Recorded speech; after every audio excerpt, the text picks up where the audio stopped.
See you shortly.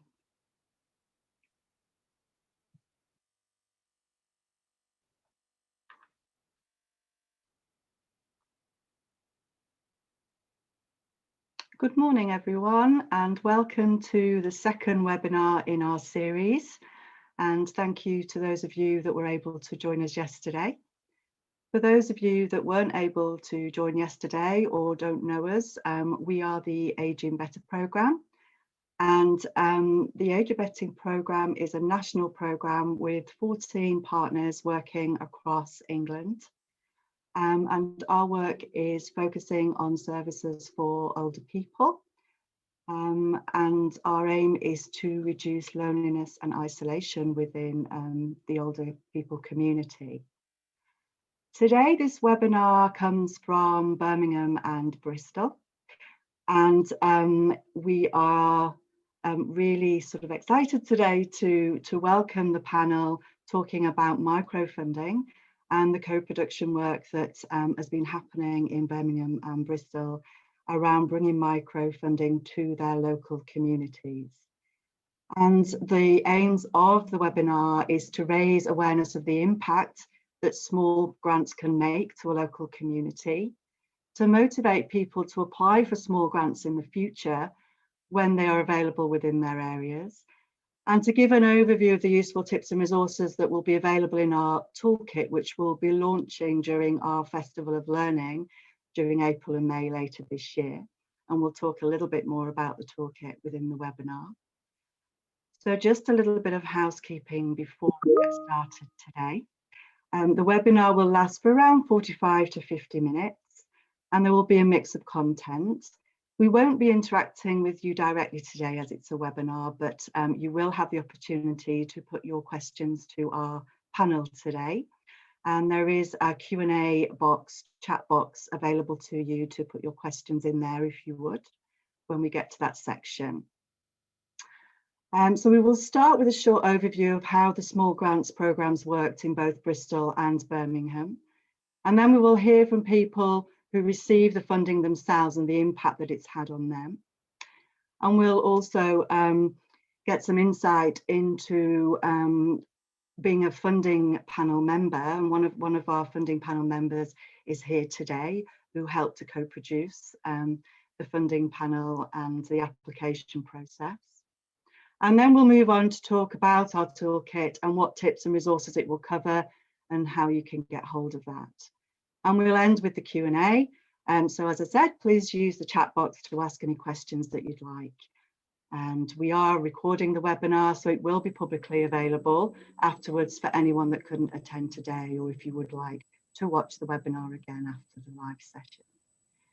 So without further ado, I'm going to hand over to the team now. I'm handing over to Laura first from Bristol. And so thank you, Laura, and enjoy everybody. Thanks very much, Vicky.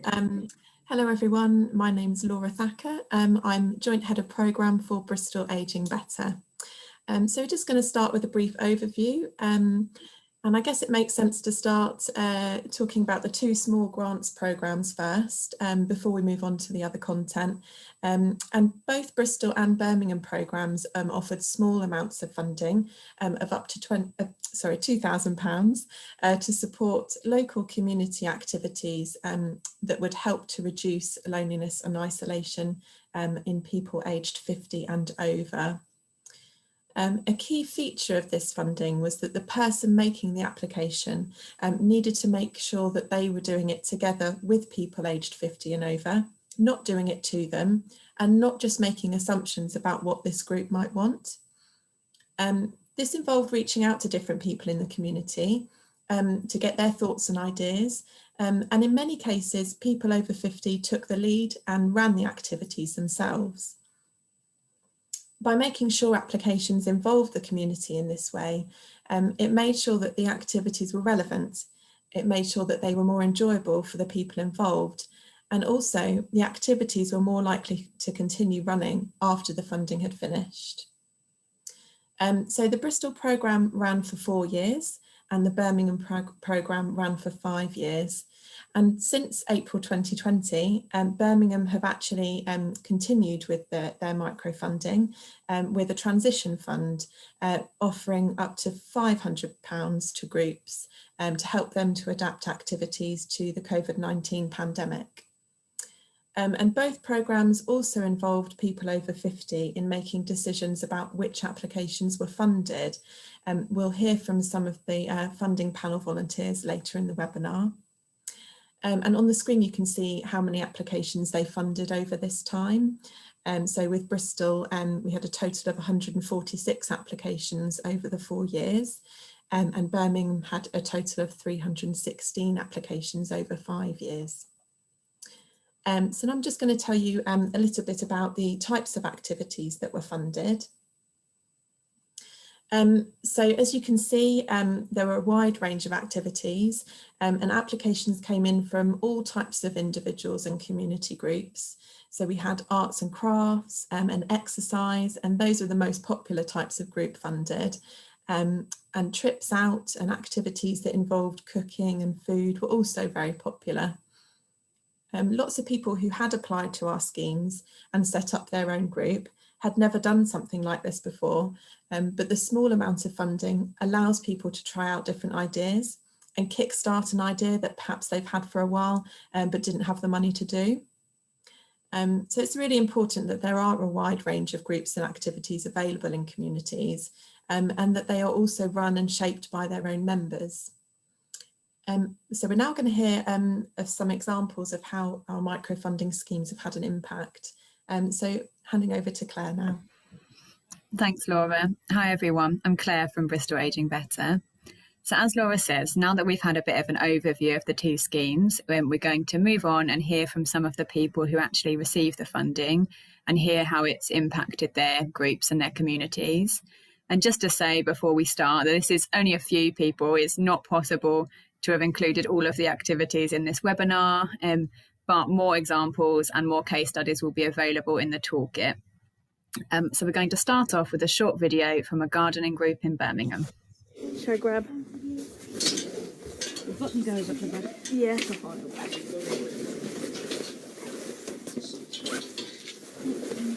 done. See, it looks nice, doesn't it? They're the bottom. We've only just put these away. Ready? Yeah. This is the shed. We put all the garden furniture away. We've got all our gardening equipment. We've got baskets. We've got, you name it, it's in the shed. And then we've got the greenhouse, which is full of plants actually, which we've just potted. Roy's the official waterer, and we're the official potterers. So without the funding that we've had from yourselves, none of this would have existed. Because originally, all this was just mud and mire. Yeah, it was terrible. When I came here. Yeah, and all these were uneven, weren't they? If you know other people and you get to know other people like we have, you're not confined to just sitting in your house all day. Because that's where I think a lot of people can become really lonely. And then you've got to find some way to getting out and about. And you the same as you see people. It makes it a lot easier. But we always know that there's somebody there that you can knock on the door and say, oh, can you help me? Absolutely, or lose the keys to the lock. Lose the keys to the lock and you have to open the gates. And get him to go sort of I've done it twice. We sat out the back, didn't we, a few of us, and had a lot of afternoons. Absolutely. That's just such a lovely video from Birmingham, and I really think it shows that the impact that a small grant can have on a community, how it can bring people together who would never otherwise have met, and how even though in that video it was gardening, they relied on each other for just other matters in their life as well. So it really helped to build up the community resilience. So we also have Vimla and Shada with us today. So Shada received funding from the Birmingham programme and will be talking to Vimla about her experience of this. So Vimla and Shada, over to you.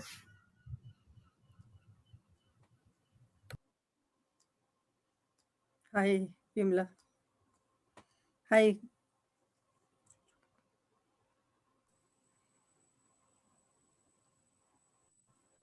Good morning, Vimla. I think you're on mute, Vimla. Hello? Hello? Can you Hi, hear me? Vimla. As we are talking about microfunding, Shardaji, I heard you also received funding for your activity. So what activity did you receive funding for? Yeah, few of the women in the area where I live discussed what we wanted to do, and we set up a weekly women-only Bollywood dance classes for 6 months, and we did a performance at the end. We had people coming from our local area who we didn't know before. It was really successful because we got women together. From the end of the dance activities, we were going to set up singing to be happy session, but the COVID happened, so we had to stop, but we are looking to start again, hopefully soon. So would you like to share your experience of funding process? Was additional support and guidance offered? How valuable was that support and guidance? Yes, the network enable from the Aging Better program helped us to write the application form and to understand the criteria. She encouraged us and gave us the confidence to apply for the funding. And I was only a volunteer with these activities. Good. So how did you engage the wider community in your activity idea? We created a flyer and spoke to people, like when we visited temple or community groups, and our friends through word of mouth, which really worked very well.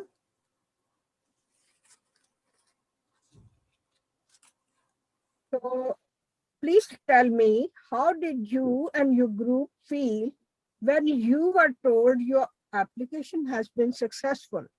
I still, when you ask me these questions, I still feel very happy. We were very happy, overjoyed. We were very excited that we were going to get the dancing group up and that we could have people join the group. And what difference has the funding made to your group and community? Our group got new members, and it encouraged us to think about what other activities we could do in the future. People felt that they could contribute their ideas and their voices were heard. The women who joined have remained friends and gone to other activities together. We are now thinking about what we can do with the Commonwealth Games coming to Birmingham.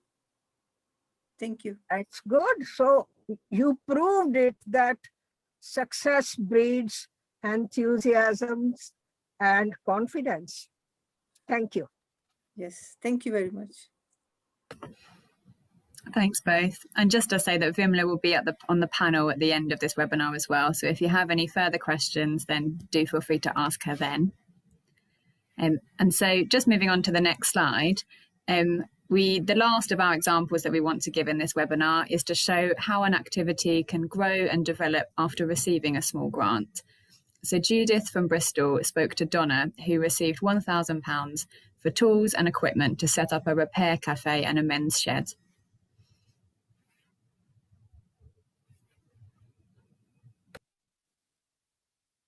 I'm Judith Brown, I'm 82 and I'm chair of Bristol Aging Better. Good morning, Donna. Good morning. Tell me all about what you've been doing. What did you get the money for? So my name's Donna and I work for a charity organisation called Ambition Lawrence Weston, based in Lawrence Weston. And we received Kickstart funding to set up a repair cafe. And we started as just a very small group of sort of 3 or 4 people who had this idea. And it was just running on a monthly basis, and we managed to secure some outdoor space at a local older people's residential home, as they were keen to be involved in this project as well. And this was so successful that we've received some other funding to expand our project. And we now have a Man in Sheds project with a fully functioning workshop, which is now open 3 days a week. now really it runs itself. I mean, I still apply for different pots of funding to keep them going. I do their advertising for them and stuff like that, social media. But really, you know, the three of them, they're self-running. That's absolutely brilliant. So how did you engage the local people? How did they get to hear about it? Well, the project idea came really from three older men in our community who wanted to put their skills that they'd learned across their working life to use. And that's really how the project began. So from the monthly drop-ins, more people came along because it was advertised as a repair cafe to ask whether they could be involved. We used our local networks, advertising on social media, local newsletters, we had banners, flyers, and of course, word of mouth. We now have lots of people involved, from young to old, from men to women, and we are now a fully paid up member of the UK Men in Sheds Association. That's absolutely brilliant. So you really engaged the whole of the community by the sound of it. So how long has it been going for? I think 2 years from sort of setting up to where we are now, really. So it's been going through COVID. How have you kept it going? Well, unfortunately, we've had to close our doors during lockdown, so closed to the public, but we have continued our bespoke items, which are made to order, and we have continued to repair people's items as the need arises. So we can have one person at a time in the workshop, and they continue to do that. It sounds a fabulous idea. They're making things, they're keeping themselves occupied, yeah, they're making friends, they're having social contact. Yeah, it's such a great idea. So how would you say I came to you and said, how could I set something like this up? What would you recommend? Well, I think, first of all, it's planning, so involve everyone. So projects are only effective where all parties are involved in the planning and decision making, and identify your priorities. And be flexible, so listen to what people are saying, and if necessary, explore other options. And for me, the actual key is partnership. Don't think you've got to do everything yourself. You know your community, who else has got the same priorities, who else works with the same groups of people, who can you partner up with, and learning. Take time to reflect what is important, what went well, what didn't go so well, what could you change. And that's my three things: the planning, the partnership, which is the key, and learning. Let's hope when COVID dies down, it'll grow even bigger. Absolutely. Well done, Donna. Thank you so much. Thank you. Some really great insights from Donna there. And Judith will be available on the panel at the end of this webinar as well. So any questions, she'll be around. So now that we've heard these three different examples of the type of impact some small grants can have, we're going to let you know about the toolkit, which is a big focus of this webinar and this whole series of co-production events. So for this toolkit, there are two audiences. The first audience is funders, any funder who is interested in giving out small grants to community groups in a way that focuses on co-production and supporting people to work together and lead on the idea themselves. So for this audience of funders, we've got learning about diversity, so how to encourage a wide range of applications, including from people who have never applied before. And also we have tips for having a funding selection panel. So as Laura mentioned earlier, both Bristol and Birmingham had funding selection panels that were made up of volunteers aged over 50. This was the target group for the funding, so that's why the volunteers were those type of people. But we've made sure that the learning in the toolkit can apply to anyone and any target group. Now, the second audience for the toolkit is community groups and just individual members of the public. Anyone really who's interested in applying for small grants in the future and wants to know what's worked well for Bristol and for Birmingham. So for this audience, we have our top tips for working together with your community, including how to get them involved in your application idea. We also have a jargon buster, explaining the keywords that are often found in funding applications. We have advice about keeping your activity going after the funding ends, so that it becomes a strong group and it doesn't need to rely on applying for funding year after year after year. And we also have some ideas about who you can talk to for information and advice about funding in your local area, because it's a field that changes all the time, but there are key people who will be able to advise you with this. So the toolkit will be available in May, so keep an eye out for it then. But because you've attended this webinar today, then we will contact you once it's launched so that you'll have the information sent straight to you. If you have any questions before the toolkit launches in May, then do get in touch with us directly. Vicky's contact details will be on the last slide. And you probably have them from signing up for this webinar anyway. So just get in touch and we can try to help you if you've got questions before May. So now I'm going to hand you over to my colleague Bianca. Hi everyone, I'm Bianca. I'm Project Officer at Bristol Aging Better, and I'm just introducing another short video we have made by Aging Better's National Evaluators, Icoris, which focuses on the microfunding projects in Bristol and Greater Manchester, and shows from the panelist perspective and that of programme management staff how important it was to have older people involved in the bid assessment process as well as the applications.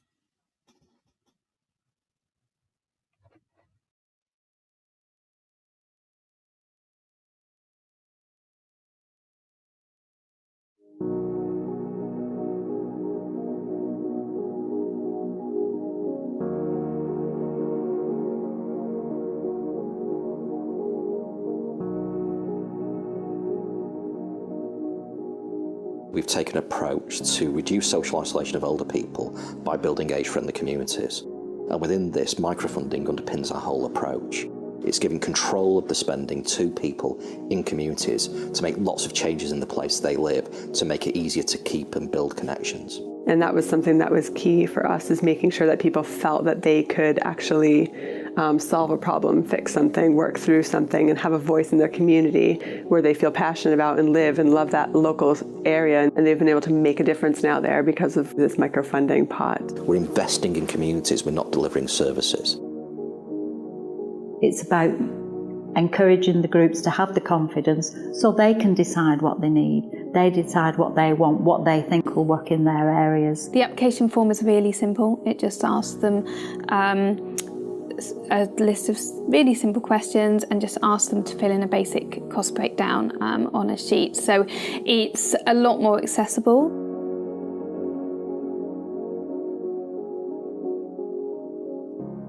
The Kickstart panel is a panel of older people who examine the microfunding we do.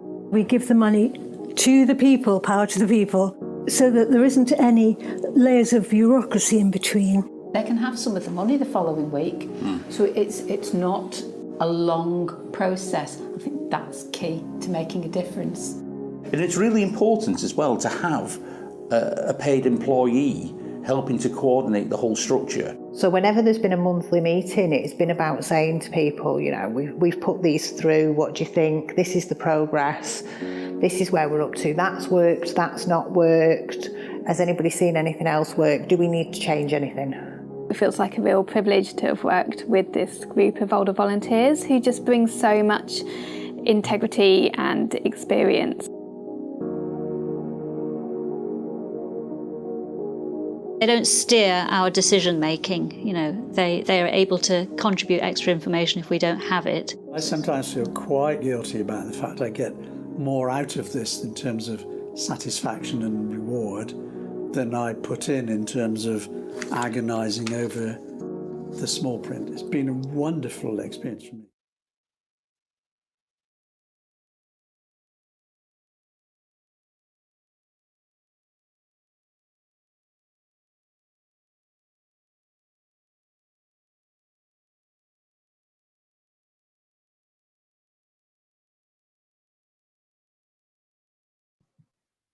Sorry, there was a little technical hitch there. Is there still some more of the video to show? It just stopped midway. It's okay.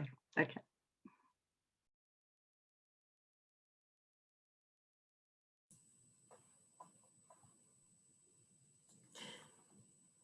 Okay. Bianca, did you want to say any last words? Sure, I think we only missed a few seconds on that video, but I think that really speaks volumes about the huge number of benefits that having older people involved at that decision-making stage has, and it's really nicely complemented, I think, with the interviews we've had before about how transformative it is for communities when they're able to sort of put in funding applications without necessarily having to kind of go through a service provider or a large registered charity. So I think are we moving on to the panel now? Yes, thank you. Thanks, Bianca. So yeah, we now have some time for questions. So we're pleased to be joined by people who've been instrumental in delivering both the Bristol and Birmingham microfunding schemes. If you haven't already, please do write your questions in the Q&A box and we'll try and get through as many as we can. So I would now like to welcome to the virtual stage our panellists for today, Judith, Vimla, Bianca and Alina. So we'll kick off with a quick introduction from each of you. So Bianca, would you like to introduce yourself and also tell the audience how you've been involved in the microfunding scheme in Bristol? Yeah, so once again, I am Project Officer at Bristol Aging Better, and I've been with Bristol Aging Better since 2015 when it first launched, and we launched the Community Kickstart Fund, which was our microfunding scheme, in 2016. So for around 4 years, I coordinated that. So that meant doing the administration around receiving the bids, sending them over to the panel, and as I think Brian and Linda said in that video, giving the panel guidance and giving them the sort of factual information and any context that might be useful, but not actually making the decisions myself. So that was nice to not have to wrestle with that myself. And I also did outreach work in communities and geographic locations that were underrepresented. So you know, as we went through the 4 years, if we found there were particular areas of the city which we didn't seem to be reaching, I would look at doing outreach work. So I ran some workshops, some bid writing workshops for community groups in those areas. Thank you, Bianca. And Judith, we heard your voice earlier in the webinar, but would you like to introduce yourself and how were you involved in Bristol? Thank you.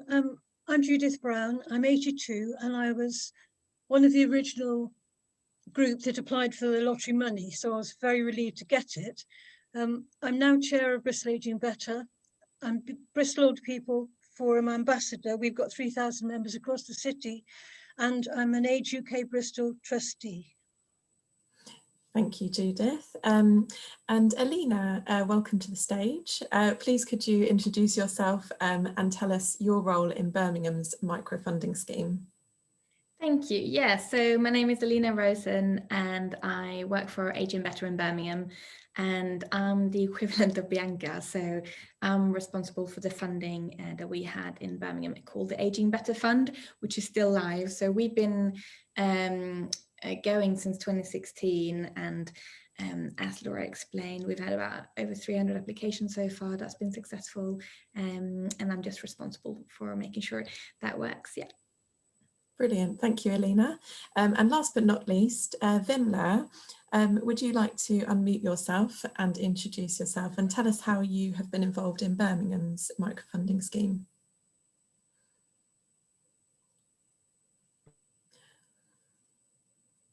Oh, you're still on mute, Vimla.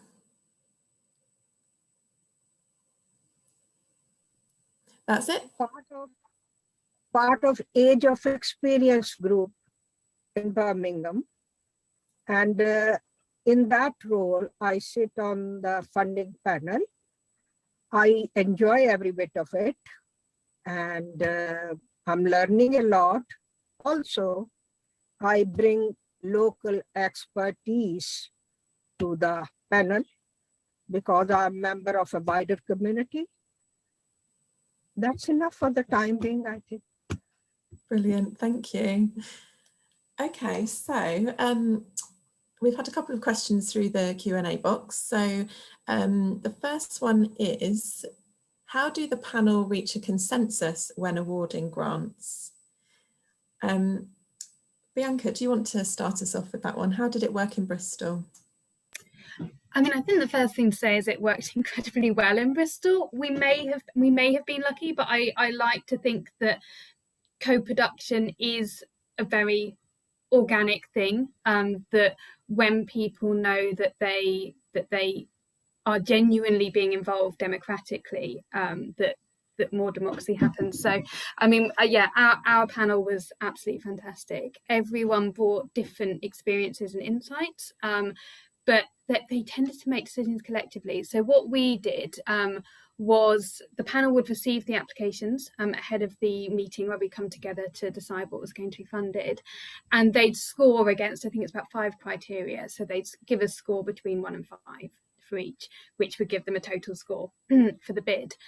We'd receive those in advance, we'd put them all together, and where we go through each one in turn and say, well, it looks like this has got quite a high score, so it'll be funded. And where if someone has scored it quite low, they'd hear the perspectives from other people who'd scored it higher, or vice versa. And most of the time people would want to amend their scores because there'd be something that they perhaps hadn't considered or weren't aware of. So we always came to a consensus, really, with people would kind of choose to amend their scores or would change their minds in light of new information.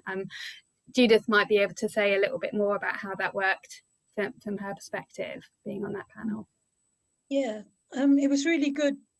I think the thing was we had very clear criteria as to what we were looking for.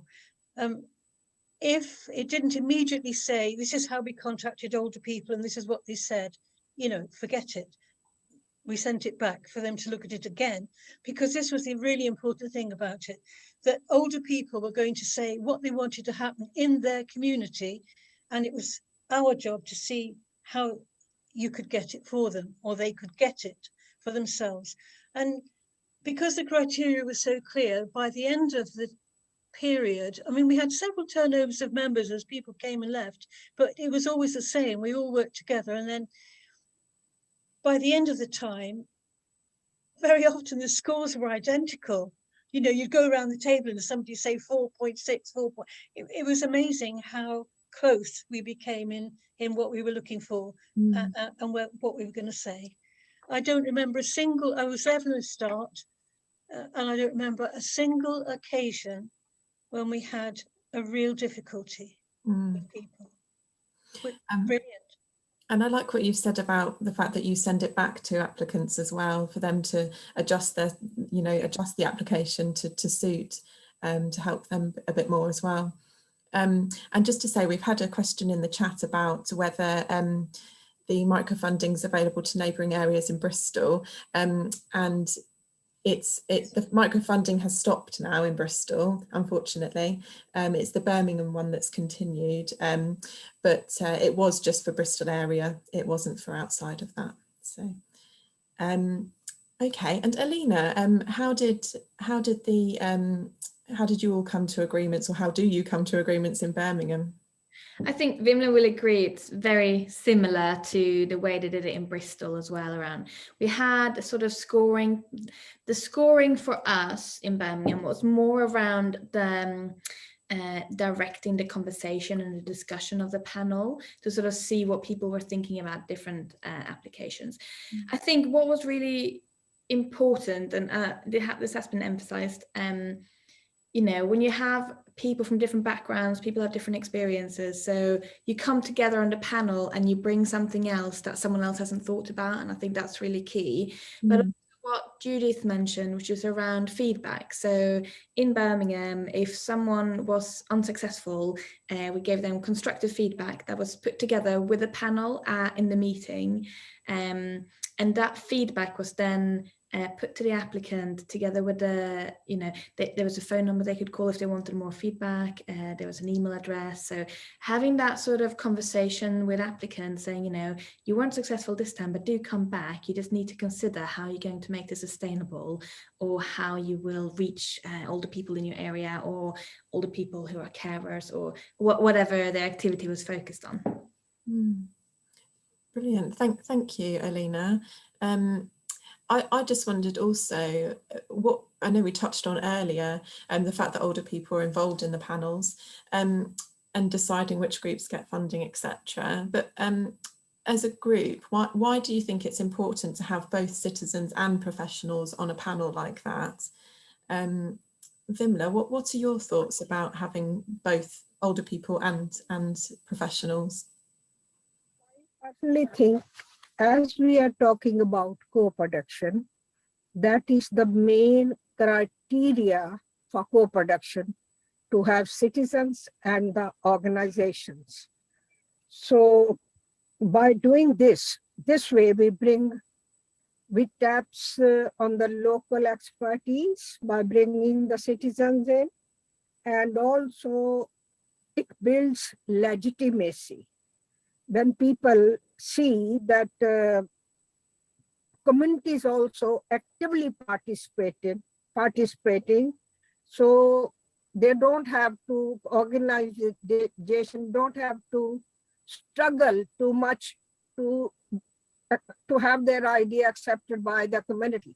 And also it develops a lot of skills, not for the lay people like citizens, also for the organizations.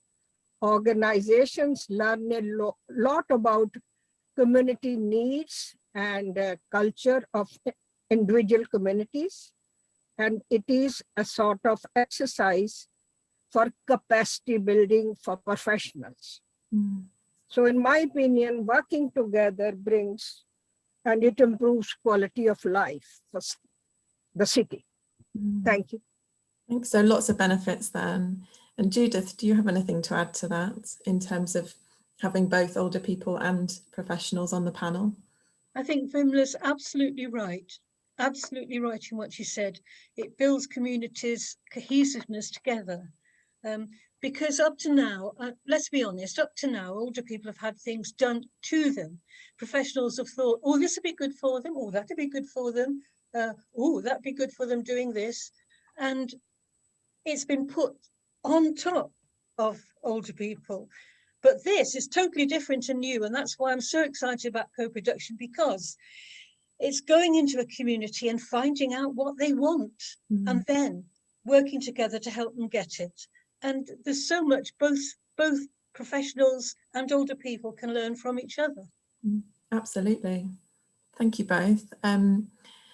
Okay, so we've had a question through about how the money is tracked or audited, so ensuring that it's spent on what people proposed.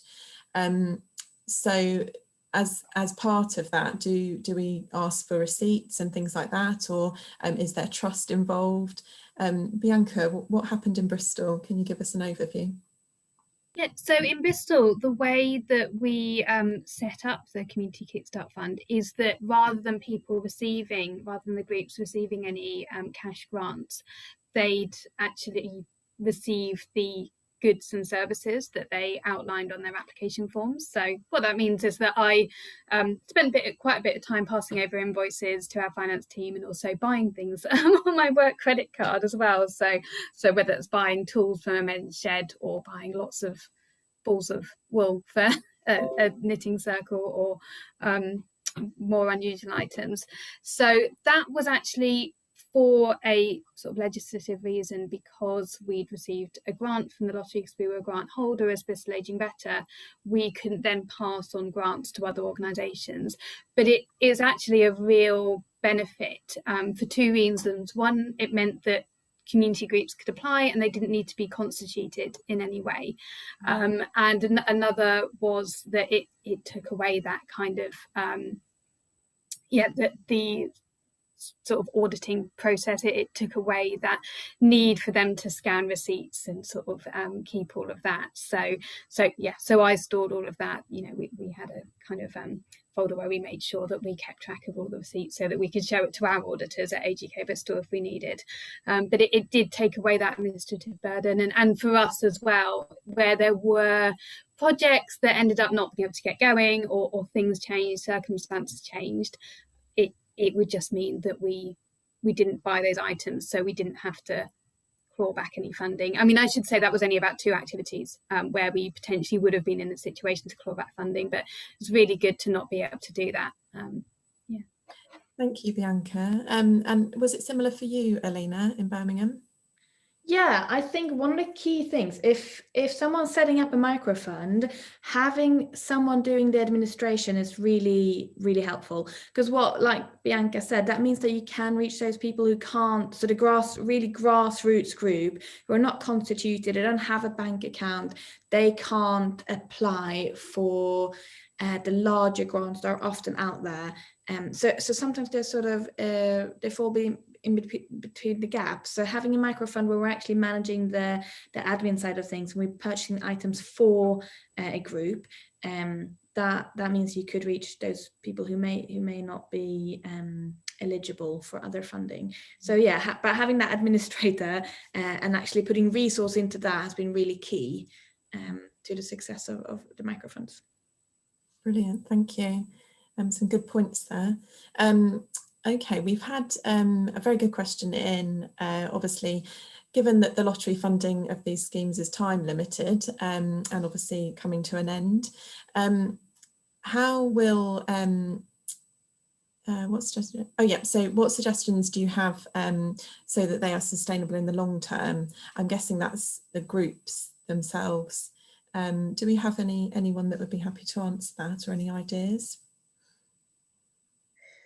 Well, one of the things on our paper, application paper, was how will you sustain this activity when the money dries up? So people knew from the beginning that it was only going to be, there wouldn't be more. But then we were jolly lucky because one of the big funders in our area liked the scheme so much that they offered, if we chose 5 that we thought would really, really last, they would give them some extra money. Bianca probably tell you more about that, but that was the essence of the scheme. The other thing is that people themselves, if they want it enough, they will keep it going. We had all sorts of ways they were going to keep it going. They would have raffles, they would have meetings, they would have sponsorship, they would go around local shops, they would go around big business. People are very inventive, and if they really want it, they will keep it going. Any thoughts from me, Bianca? Yeah. I mean, Judith covered a lot of what I was going to say, and this sort of covers Robin's question in the Q&A box as well. That we did only fund things that we felt could have a longer term impact beyond the few weeks that we were potentially providing facilitation for, if that was something. But quite a lot of applications were just for items, they were just for sort of capital items. So the men's shed is a great example, and we funded a few other men's sheds as well, where all they needed was the equipment.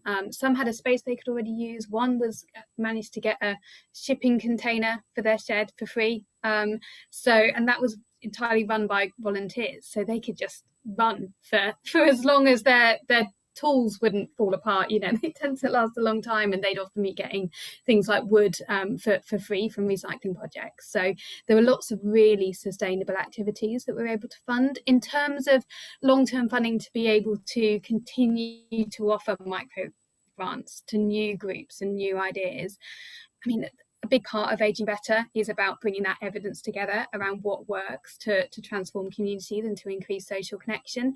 And we're very lucky in Bristol to have had a group of community researchers who work with our evaluation team at UWE, the University of the West of England, and put together a couple of really excellent learning reports on the Community Kickstart Fund. So they did interviews and they did kind of in-depth analysis into the sort of money that was spent and the cost benefit of that. So they've got a really good evidence base on how this kind of approach really works and is a really effective use of money, which we're hoping could be able to be taken on by perhaps another organisation that has some funding in the future to be able to start it up. So hopefully it's not the end of the road for microfunding in Bristol. Thank you, Bianca. Also, can I? Yes, go for it, Vimla. Also, right from the beginning, there is concept of checks and balances built in the application and also the funding process. So first of all, sustainability is the major part of the application. It has to be there right from the beginning. Supposing one group is not very sustainable and they finish after one project, all the stuff which has been given to them, and the money, if it has not been used, goes back to the center point. Other groups can use it. So nothing goes waste. So I think I have the experience of Birmingham process. The fund is very wisely distributed and looked after, and then have it back. What is not being used, other groups can use it. As sustainability comes right from the beginning, and it's a learning process, participants become very confident and learn new skills. They can have the group going on once they had that taste of success. Thank you, Vimla. Really helpful. Just seen a question about the learning reports that Bianca's mentioned. Yes, they are available on the Bristol Aging Better website. And I think we've got time for one more quick question. I'm just going to end on asking each of you to share one piece of advice that you would give to a group or an individual considering applying for microfunding. Alina, I'm going to come to you first. What one piece of advice would you give? To speak to your local leaders. So who is it in your local community who knows other people? Is it in your local mosque? Is it at the library, the community centre? Who is it that sort of is connected in different ways in your local area? Speak to them about your idea. They might be able to hook you up with some other people who also know what's going on and who would like to spread the word about what you want to start. Yeah, and also around how to make things sustainable, because I think local leaders, there's a lot of knowledge in local areas on how to make things work, and so use it. Thank you. And Judith, what one piece of advice would you give? Don't give up. Keep going. You can do it. There are people who will help you get there. Keep going. Thank you, Judith. And Vimla, what one piece of advice would you give to people considering applying for funding? We have like success documented in videos and in written leaflets. So this can be shown to the community, and you can also say that you can make a difference in other people's lives. You can make other people's lives. This is a very good incentive for all of us to do something good for others. Thank you, Vimla. And Bianca, one last piece of advice for people considering applying for microfunding. I think other people have covered the most important parts, really. So I'll just mention a very boring kind of funder point, which is if you're applying to a trust or a fund, do make sure you've identified what the main outcome for that fund is, and just make sure you mention it. Try and tailor your bid slightly towards that. So if, as with Aging Better, the main outcomes for that funding are around reducing isolation, loneliness, or improving social connection for older people, make sure you mention that. So if you were applying to start an exercise group or a dance group, and you focus most of your bid on the physical health aspects and physical fitness, that also has a strong kind of connection to social connectivity as well, and isolation. So make sure you mention that, or vice versa. If you're applying for something and you see actually the main outcome is around increasing physical activity, make sure you mention that. It sounds obvious, but yeah, just have a look. You should be able to see on the website or kind of in the bid materials what the main outcomes are. Thank you, Bianca, and thank you so much to all of you for sharing your experience today. You've given us some brilliant insights into how the projects worked in both areas, and also some useful nuggets of learning for those thinking about applying for small grants. I've seen a couple of questions that we haven't been able to get through today, so if we haven't been able to answer your question, then please do get in touch with Vicky afterwards. We'll share her details in the next slide, and she'll make sure that the question's directed to the most appropriate person. So before I hand over to Vicky, please say one last thank you to all of our panellists today. Thank you very much. Thank you.